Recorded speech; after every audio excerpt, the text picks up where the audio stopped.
ઓમ નમઃ સિદ્ધેભ્યઃ. ઓમ નમઃ સિદ્ધેભ્યઃ. ઓમ નમઃ સિદ્ધેભ્યઃ. છેલ્લા 3-4 દિવસના સ્વાધ્યાયોમાં આજનો જે સ્વાધ્યાય 153મો ચાલ્યો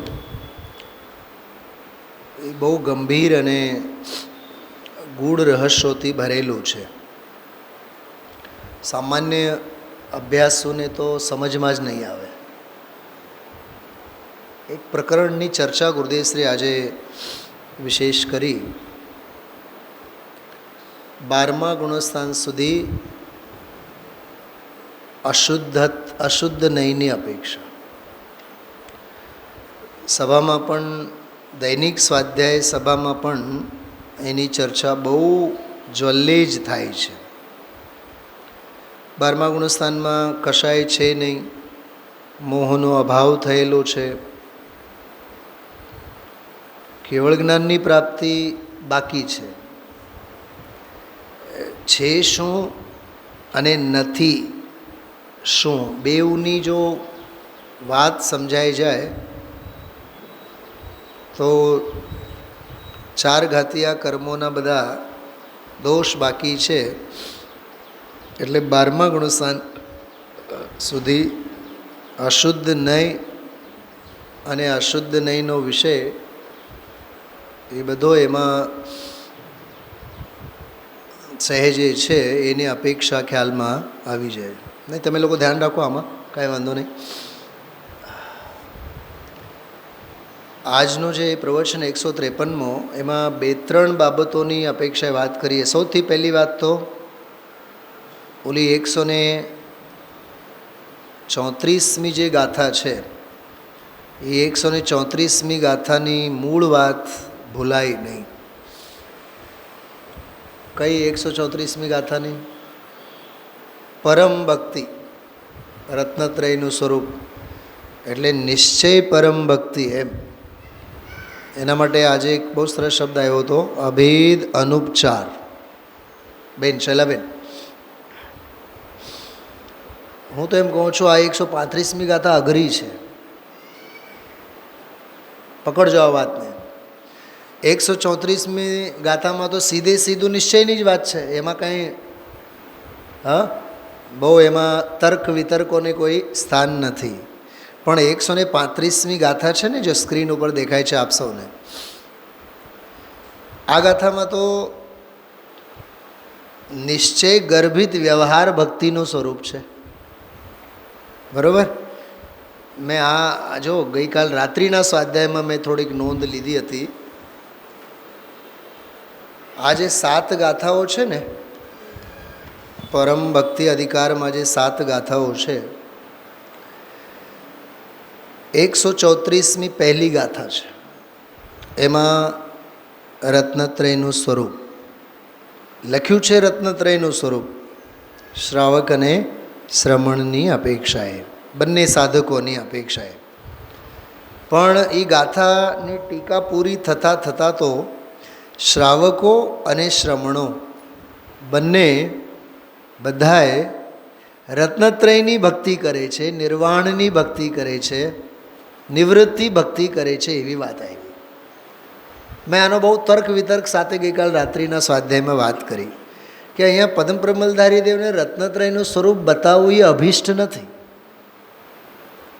કે નિયમસાર ભાવના પ્રધાન ગ્રંથ છે. તો ભાવના પ્રધાનમાં બહુ વિશ્લેષણ અને વૈચારિક અને તર્ક વિતર્કોને કોઈ સ્થાન ન હોય. ભાવનામાં ભાવના જ હોય. ખ્યાલમાં આવ્યું?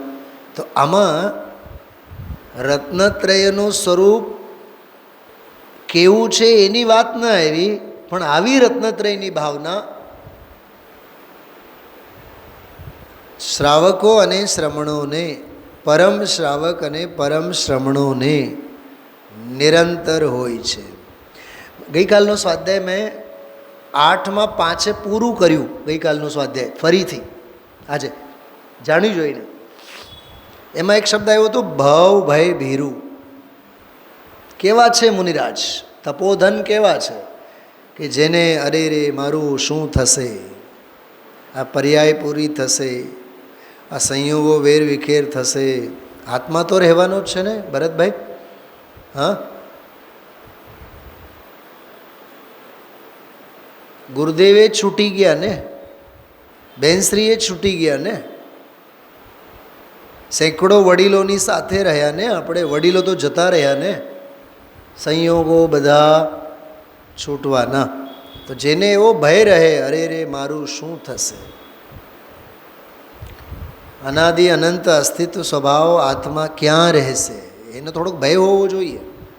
ભય રહે તો પ્રમાદ છૂટે અને તત્વમાં પ્રમોદ આવે. ડગલા એના મંદિર તરફ, સ્વાધ્યાય તરફ આવે, ખ્યાલમાં આવે છે. એટલે આમાં પરમ શ્રાવક અને પરમ સમજો. ગઈકાલ સવારનો જ બધું વિષય છે, હું રિપીટ કરું છું, આ નવી વાત નથી. બેન કુસુમબેન સંભળાય છે કે નહીં? આવ્યું હતું કે નહીં ગઈકાલે બધું? પરમ શ્રાવક અને પરમ શ્રવણ. પરમ તપોધન શબ્દ આપ્યું હતું મૂળમાં. તપ જ જેમનો ધન છે, અને સંસારી જીવોને તાપ જ જેમનું ધન છે. શું કીધું ચલાબેન? મજા આવી ને? હા, સંસારનો તાપ જ જેમનું ધન છે એવા સંસારી જીવો, અને મુનિ ભગવંતોને સ્વરૂપનું તપ જ જેમનું ધન છે. કાકા, આપણા જીવનમાં સંતાપ વિના કશું જ નથી, અને મુનિ ભગવંતોના જીવનમાં સુતપ તપ વિના કશું જ નથી. નિસ્તરંગ સ્વરૂપ પ્રતપનમ તપઃ, એ સિવાય એમના જીવનમાં બીજું કશું નથી. એટલે પરમ તપોધન. અચ્છા, આજના પ્રવચનમાં એક વાત આવી હતી, નિત્ય નમું છું, નિત્ય વંદુ છું. તો ગુરુદેવશ્રી એનો અર્થ કર્યો ને કે 24 કલાક નહીં, સવાર સાંજ એમ કરીને, પણ એ વ્યવહાર ભક્તિના સંદર્ભમાં. એક બીજી વાત બહુ મર્મની આમાંથી નીકળે છે. તો એક તો આ 134મી ગાથામાં રત્નત્રયના સ્વરૂપ સાથે શ્રાવક અને શ્રમણોની, સત્પાત્ર શ્રાવક અને સત્પાત્ર શ્રમણ, એ પાત્ર જીવ. કાલેલના પ્રવચનમાં ગુરુદેવસિંહ બોલ્યા, જો એમાં આસન્ન ભવ્ય જીવ એમ લીધું. આજની આ ગાથામાં પણ છે આસન્ન ભવ્ય જીવ. થયેલા જે સિદ્ધોની ભક્તિ પણ કોને હોય? દરેકને ન હોય, એ આસન્ન ભવ્ય જીવોને હોય, નિકટ ભવ્ય જીવને હોય, જેનો ભવનો કિનારો નિકટમાં આવેલો છે. ને દરેકને ન હોય. સિમંદર કોને? જે નમે એને. પણ નમે કોણ? જેના ભાવ નમતા આવ્યા છે એ નમે. ભવ અને ભાવના ભાવ જ નમવાના નામ ન લે, એના માટે સિમંદર છે જ નહીં. 25 વખત મંદિરની સામેથી આવે અને જાય. ખ્યાલમાં આવે છે? ભાવના ભાવ જેના નમતા આવે એ સિમંદર પ્રભુને નમે, તત્વને નમે, તત્વમાં નમે. ખ્યાલમાં આવ્યું? તો રત્નત્રયની ભક્તિ અને નિર્વાણ ભક્તિની વાત 134મી ગાથામાં. જો હું 7 ગાથાની વાત કરું છું એક જ મિનિટમાં. બીજી ગાથા 135, એમાં વ્યવહાર નય પ્રદાન સિદ્ધ ભક્તિ. કઈ ભક્તિ? આજને જો પ્રવચન હતો ને, આજનો જો પ્રવચન અને આજની જે ગાથા 135મી, એ આખી ગાથા હતી મોક્ષગત. મોક્ષગત એટલે કોણ? બોલો, મોક્ષમાં ગયેલા એટલે કોણ? સિદ્ધ ભગવાન. નમો સિદ્ધાણમ. આ ગાથા છે ને નમો સિદ્ધાણમ વાળી ગાથા છે. પહેલી ગાથા 134મી નમો શુદ્ધાણમ વાળી ગાથા હતી. નમોકાર મંત્રમાં તો કઈ છે નહીં, નમો શુદ્ધાણમ છે ને. અરહંત પણ નમો અરહંતાણમ માટે છે, કેમ કે નમો શુદ્ધાણમમાં છે. સિદ્ધો પણ સિદ્ધાણમમાં માટે છે, શુદ્ધાણમમાં છે. આયર્યાણમ પણ નમો આયર્યાણમને લાયક માટે છે, જેવો શુદ્ધાણમમાં છે. ઉવજ્જાયણમ પણ ઉવજ્જાયણમ નમો ઉવજ્જાયણમ ત્યારે છે જ્યારે શુદ્ધાણમ શુદ્ધ સ્વભાવ ભાવમાં છે. નમો લોએ સર્વ સાહુણમ એ સર્વ સાધુઓ પણ નમો લોએ એને લાયક છે, કેમ કે શુદ્ધાણમમાં છે.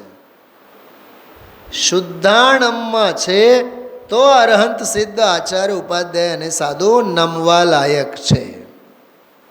શું સમજાણું? વિચાર આવ્યા હતા? બોલો બેન, વંદનાબેન. આ 134મી ગાથા નમો શુદ્ધાણમ વાળી અને 135મી ગાથા બોલો કે મારે જ બોલવાનું? એ નમો સિદ્ધાણમ વાળી.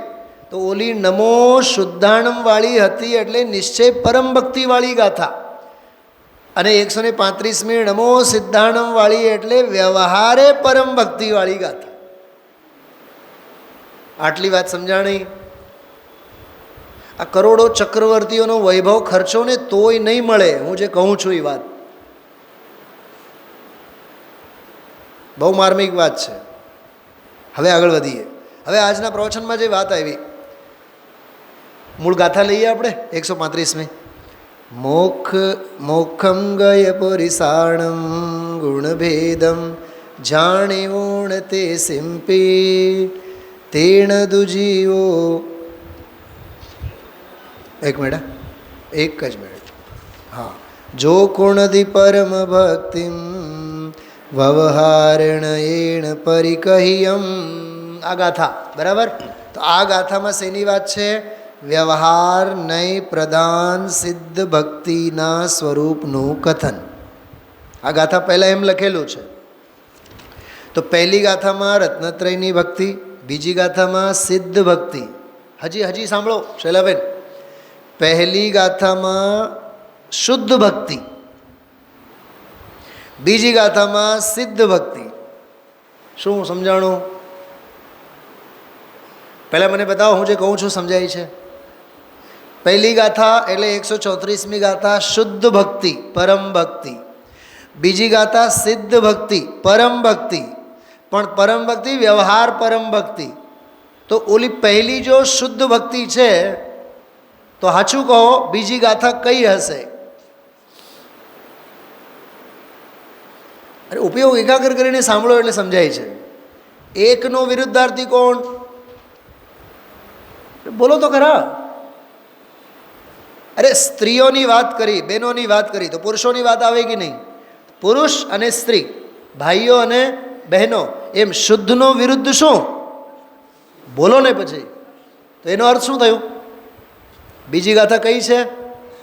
હા, જીભ નહીં ઉપડે. અરે સિદ્ધ ભગવંતોની ભક્તિ વ્યવહાર ભક્તિ અશુદ્ધ ભક્તિ એમ કહે છે. બંધનું કારણ. તો કેટલા સિદ્ધ ક્ષેત્રોની વંદના કરવી, કેટલા સિદ્ધોનું ધ્યાન કરવું, બોલો.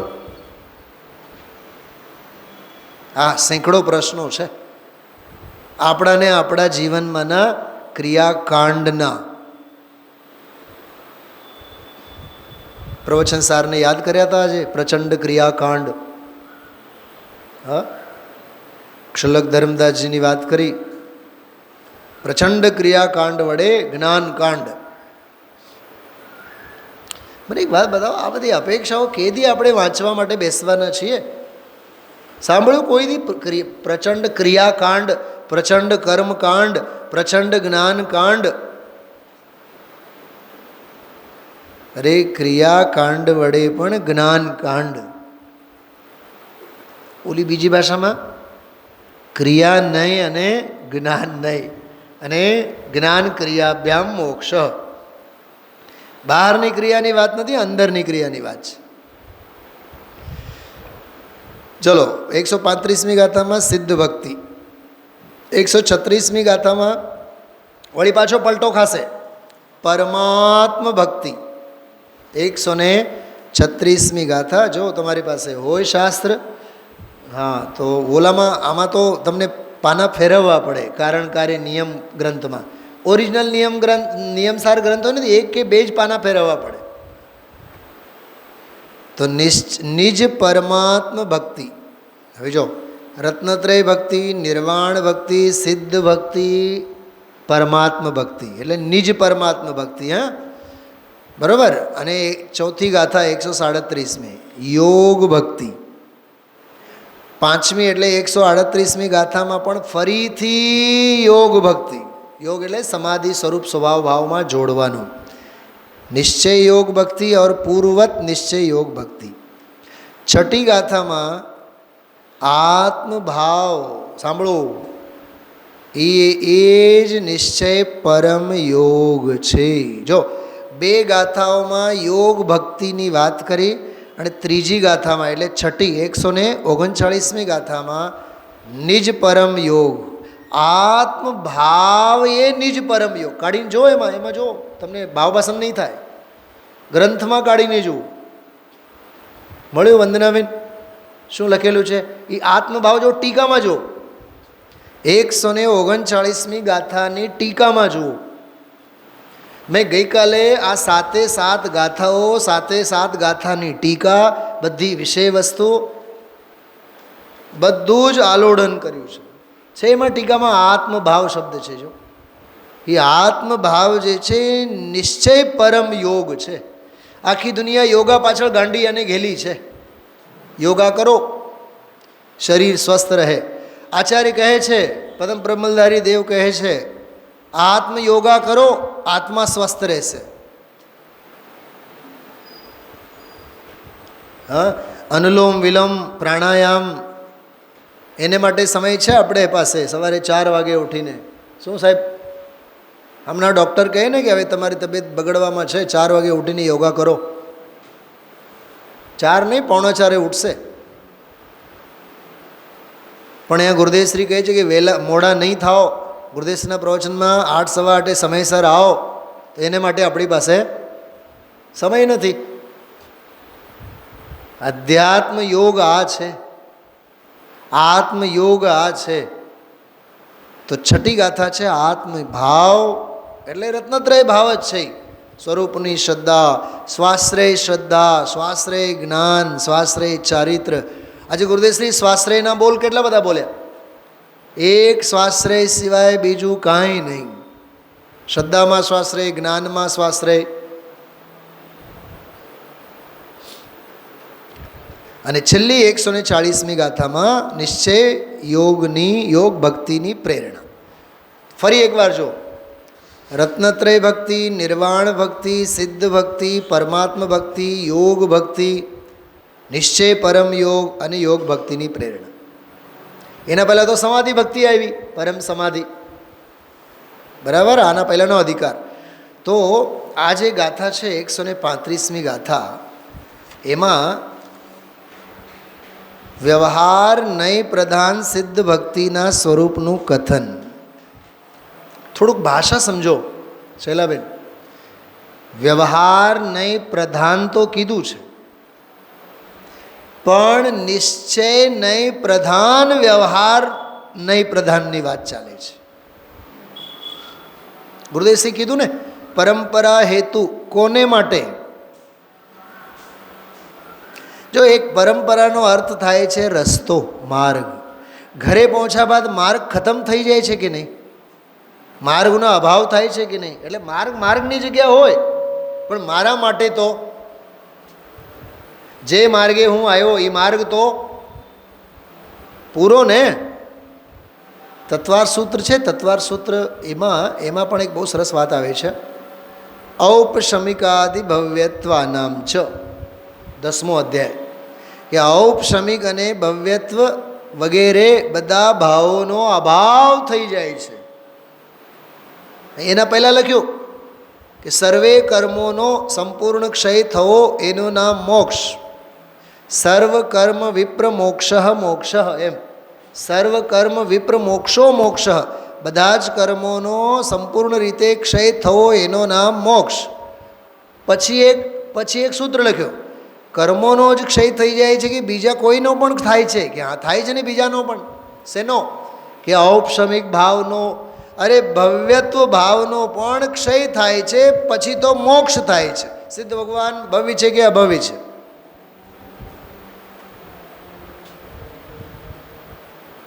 અરે એનો અભાવ થાય છે, ભવ્યત્વ ગુણનો અભાવ થાય છે, પછી તો મોક્ષ થાય છે.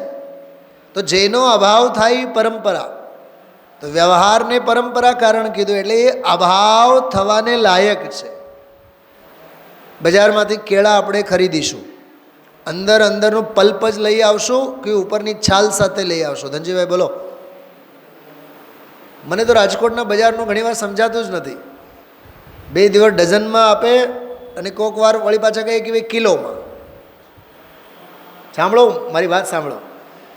સમજો 100 રૂપિયા કિલો, ઠીક, આપણે કેળા લીધા 100 રૂપિયા કિલો, કિલોમાં આવ્યા 8 દાખલો. આપણે એમ કહીએ તમે કામ કરો 8 છાલ લઈ લેજો, બીજા 2 કેળા આપો. પહેલી વાત તો કોઈ મહામૂરખ હોય તો જ આવું કરે. શું કહેવાય, છિલકા છાલ સાથે જ લેવાના ને, પણ ખાવાનું શું છે એમાંથી? ખાદ્ય શું છે? ખાવા લાયક શું છે? ખાવા લાયક તો અંદરમાંનો પલ્પ છે. એ અભેદ અનુપચાર નિશ્ચય ભક્તિ છે, અંદરનો માલ. તો સિદ્ધ ભગવંતોની ભક્તિ એ તો વ્યવહાર છે, એ બહારની છાલ છે. એટલે એને પરંપરા કારણ કીધું. પરંપરા પૂરી થાય. જો આ મોબાઈલ અને મોબાઈલની પરંપરા ક્યારે ચાલુ થઈ? મોબાઈલ થ્રુ સ્વાધ્યાય કરવાની પરંપરા. બોલો, કોરોનાના કાળથી જ કે નહીં? 2020-21 પછીથી જ આની ક્રાંતિ થઈ ને. જોકે આ 98-95થી છે ને મોબાઈલ આપણી પાસે, તો 90ના દશકથી છે. પણ ઓનલાઈન આ ઝૂમ શબ્દ જ નહોતા સાંભળ્યા આપણે. તો એક નવી પરંપરા. બીજો કોઈ મહારોગ આવશે ભયંકર, એમાં વળી પાછી કંઈક નવી ક્રાંતિ થશે તો આ ભૂલાઈ જશે. પોઈન્ટ સમજાય છે? પરંપરાઓ હંમેશા બદલાતી હોય છે. જેમ ડગલે ને પગલે પાણીનો સ્વાદ, અને જેમ ડગલે ને પગલે ભાષા. અહીંથી જુનાગઢ જાઓ ત્યાંની ભાષા જુદી હોય, કેશોદ જાઓ ત્યાંની ભાષા જુદી હોય, સોમનાથ એ બાજુમાં જાઓ તો ઓર ભાષા જુદી. ડગલે ને પગલે. હા, પંચનાથ ને પંચનાથમાં જે ભાષા બોલતા હોય ને એમની ભાષા જુદી. જૂના જાગનાથમાં જાઓ તો ભાષામાં ફેર. શું સમજાય છે? તો પરંપરા તો પરિવર્તનશીલ છે, તો એ અભાવ રૂપ છે. એટલે આમાં કહે છે પરંપરા કારણ. પણ કોને? જેને અભેદ અનુપચાર નિશ્ચય રત્નત્રય રૂપ સ્વરૂપની શ્રદ્ધા હોય એને. નિશ્ચય હોય એને વ્યવહારની વાત છે. શું સમજાય છે? બહુ ગંભીર ચર્ચા આજે ગુરુદેવશ્રી કરી આમાં. જે પુરાણ પુરુષો સમસ્ત કર્મક્ષયના ઉપાયના હેતુભૂત, જો સમસ્ત કર્મક્ષયના ઉપાયના હેતુભૂત કારણ પરમાત્માને, ઉપર તો લખ્યું વ્યવહાર નહીં પ્રધાન. શૈલાબેન, ટીકાની શરૂઆતમાં શું લખ્યું? વ્યવહાર નહીં પ્રધાન. અને કથા ક્યાંથી શરૂ કરી? નિશ્ચય નહીં પ્રધાન. શું સમજાય છે? પહેલાં મને બધા વાત સમજાય છે? રસિકભાઈ, ગાથાની ઉત્થાનિકામાં એમ લખ્યું છે કે વ્યવહાર નહીં પ્રધાન. તો સીધા લખો ને, જે 8 કર્મોના અભાવ કરીને મોક્ષે ગયા એવા સિદ્ધોની ભક્તિ. એમ નથી કરી. પહેલાં સ્થાપ્યું અંદરનું, પછી સ્થાપ્યું બહારનું. સમજો આપણે 4-6 જણા ટિફિન લઈને ક્યાંક ગયા ભરતભાઈ, અને ડીશ, ચમચી, આ તે, આસનિયા બિસનિયા, ટેબલ બેબલ બધું જ લઈને ગયા. પણ શાક પરોઠા કે ભાત, એના જે બાઉલ જે કાંઈ તૈયાર કર્યા હતા એ ભૂલી ગયા. હવે ડીશ કાઢો, હવે આસનીઓ પાથરો. એ આસનીઓ નથી, આસનિયાભાસ છે. એ ડીશ નથી, ડીશાભાસ છે. હવે ચમચી નથી, ચમચાભાસ છે. ચટણી નથી, એ ચટણી આભાસ છે. કેમ? કેમ કે ઓલો ઓરિજિનલ ભાતું તો પરોઠા ભૂલાઈ ગયા, ભાત ભૂલાઈ ગયા, એ હોય તો આ વ્યવહાર છે ને. ઓલી અંદરની અભેદ અનુપચારવાળી પરમ ભક્તિ હોવી જોઈએ ને, એ નથી તો આ હા. વંદનાબેન, જમાઈ કહે તમે તમારી દીકરીને રાખો.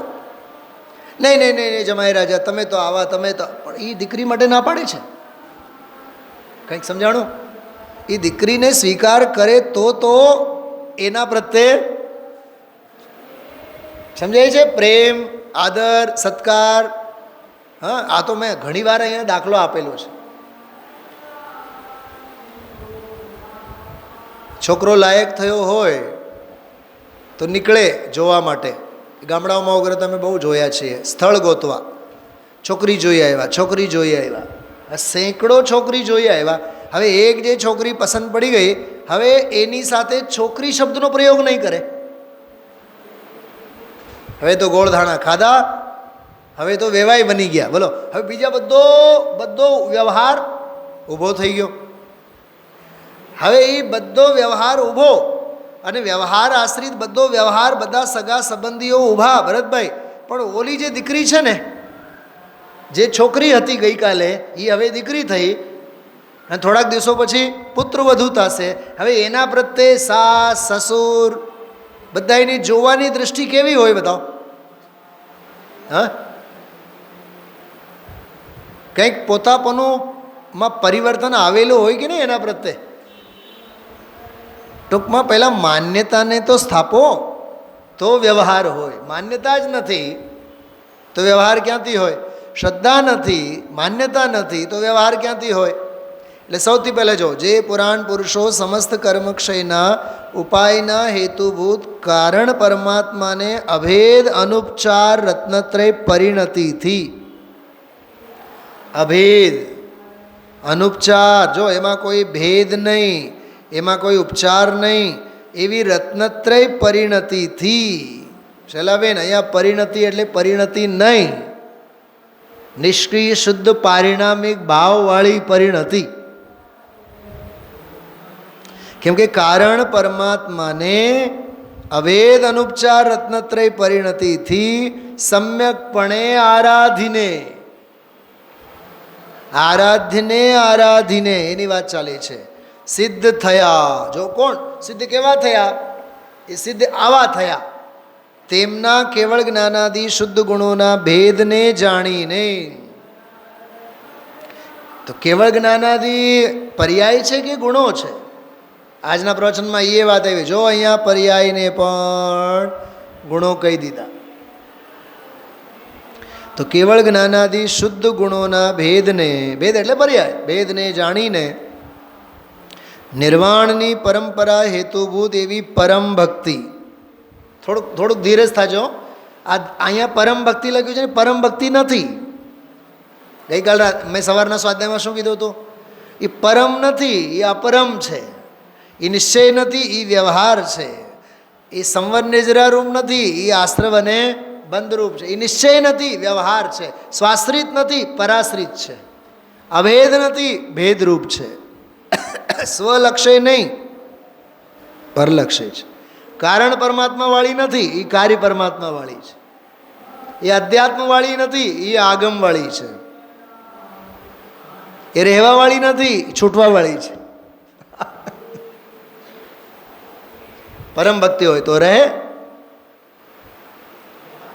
પરમ ભક્તિ જે આસન્ન ભવ્ય જીવ, જો ગુરુદેવશ્રી એનો અર્થ કર્યો, જો આહા, આસન્ન ભવ્ય જીવ હોય તો કરે.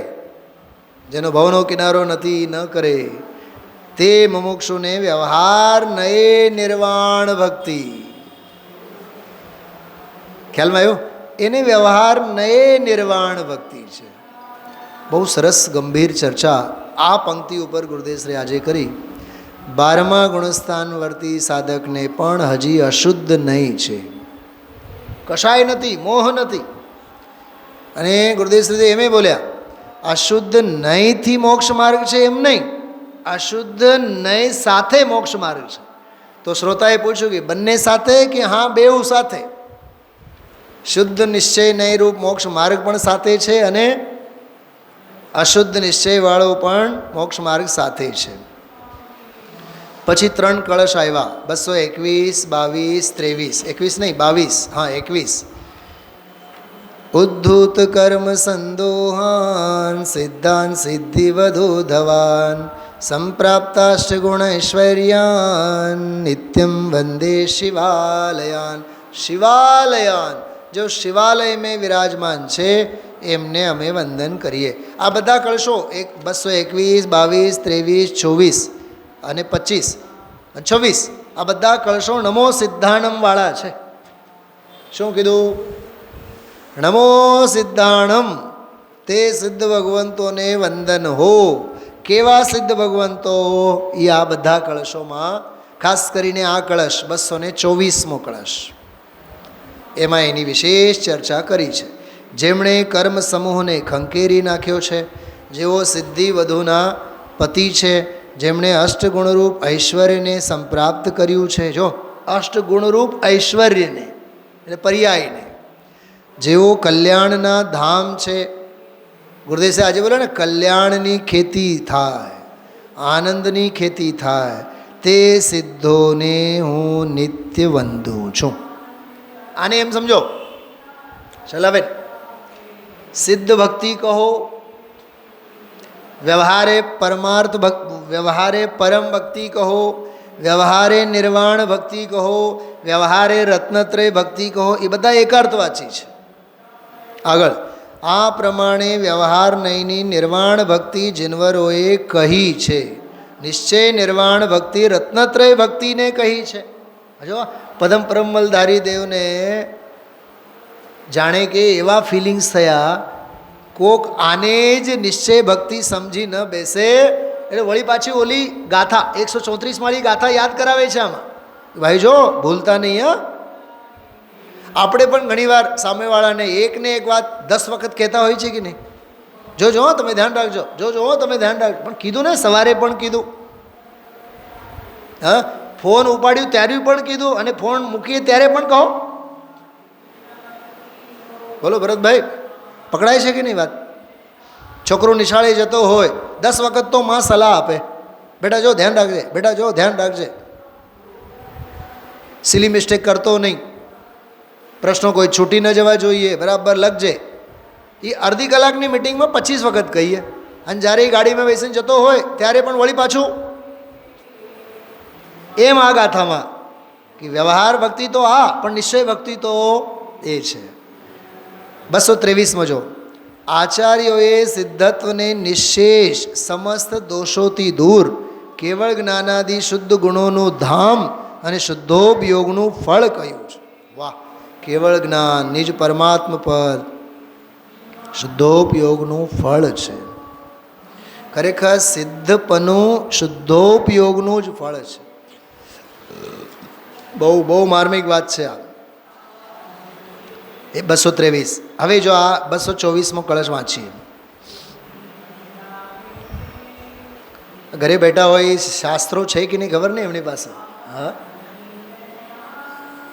હું આ બધું ધીમે ધીમે બંધ જ કરી દેવાનું છું. હવે આ બધું સ્ક્રીન ઉપર મૂકવાનું જ બંધ કરી દેવાનું છે. દરેકે દરેક પોતપોતાની જવાબદારી સમજે.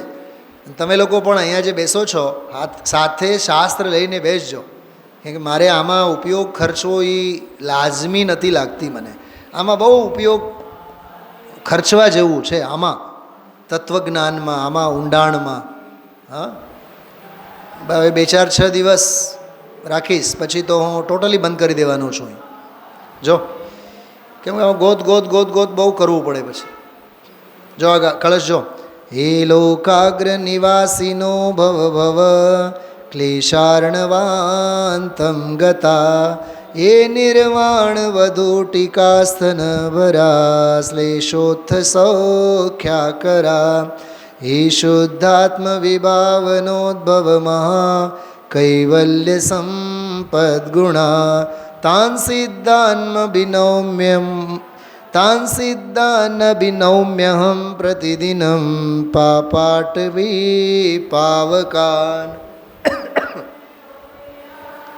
જો 3 વખત એ એમ આવ્યા છે. એ એટલે ગુજરાતીવાળો એ નથી, આ જે એટલે જે સીધો, જે સીધો, જે સીધો. પછી ચોથી લીટીમાં આવ્યું તાન, તેમને. જેવા છે એવા તેમને. તો પહેલી લીટીમાં કહે છે એ લોકાગ્ર નિવાસીનો, જે લોકાગ્રમાં નિવાસ કરે છે. બરાબર. પછી ભવ ક્લેશાર્ણવાંતમ ગતાહા, જેઓ ભવના ક્લેશરૂપી સમુદ્રના પારને પામ્યા છે. મિતા ભાભી, અહીંયા ક્લેશ છૂટવાનો નામ નથી લેતો. જગતના સંસારી જીવોને સંકલ્પ વિકલ્પ અને ક્લેશ છૂટવાનો નામ નથી લેતો, અને ત્યાં ભવના ક્લેશરૂપી સમુદ્રના પારને પામ્યા છે. જેઓ નિર્વાણ વધુના પુષ્ટ સ્તનના આલિંગનથી ઉત્પન્ન સૌખ્યની ખાણ છે. એનો પણ અર્થ બહુ સરસ કર્યું છે, અનંત ગુણોનો પરિપોષણ, અનંત ગુણો પરિપુષ્ટ થયા એમ. અને જેઓ શુદ્ધાત્માની ભાવનાથી ઉત્પન્ન કૈવલ્ય સંપદાના મહાગુણોવાળા એટલે અહીંયા પ્રગટ અનંત પર્યાયોવાળા, તે પાપાટવી પાવક એટલે સિદ્ધોને હું પ્રતિદિન નમું છું. 5 વિશેષણો છે આમાં. લોકાગ્રમાં નિવાસ કરે છે, ભવના ક્લેશથી પાર છે, સૌખ્યની ખાણ છે, શુદ્ધાત્માની ભાવનાથી મહાગુણોવાળા છે, કૈવલ્ય સંપદા વગેરે મહાગુણોવાળા છે, અને પાપાટવી પાવક એટલે પાપરૂપી વનને બાળવામાં અગ્નિ સમાન છે. એવા નમો સિદ્ધાણમ, સિદ્ધ ભગવંતોને નમસ્કાર. ઓહો, એ સિદ્ધ ભગવંતોને નમસ્કાર. એ વ્યવહારે પરમ ભક્તિ. શું કીધું? વ્યવહારે પરમ ભક્તિ. ખ્યાલમાં આવ્યું? તો નિશ્ચય પરમ ભક્તિ, વ્યવહાર પરમ ભક્તિ, પરંપરા પરમ ભક્તિ, પરમાર્થ પરમ ભક્તિ, શ્રાવકની પરમ ભક્તિ, શ્રમણોની પરમ ભક્તિ, શ્રાવક અને શ્રમણોની અંતરંગ પરમ ભક્તિ, બહિરંગ પરમ ભક્તિ, એનો આખો આ કોમ્પેક્ટ. અને આ સિવાય જે 12મા ગુણસ્થાનમાં પણ અશુદ્ધ નહીં અને એની અપેક્ષા છે, એની જે ચર્ચા ગુરુદેવશ્રી કરી છે, બહુ અલૌકિક, બહુ અપૂર્વ કરી છે. વિચારજો આજના વ્યાખ્યાનને આધારે. ઓમ નમઃ સિદ્ધિભ્ય.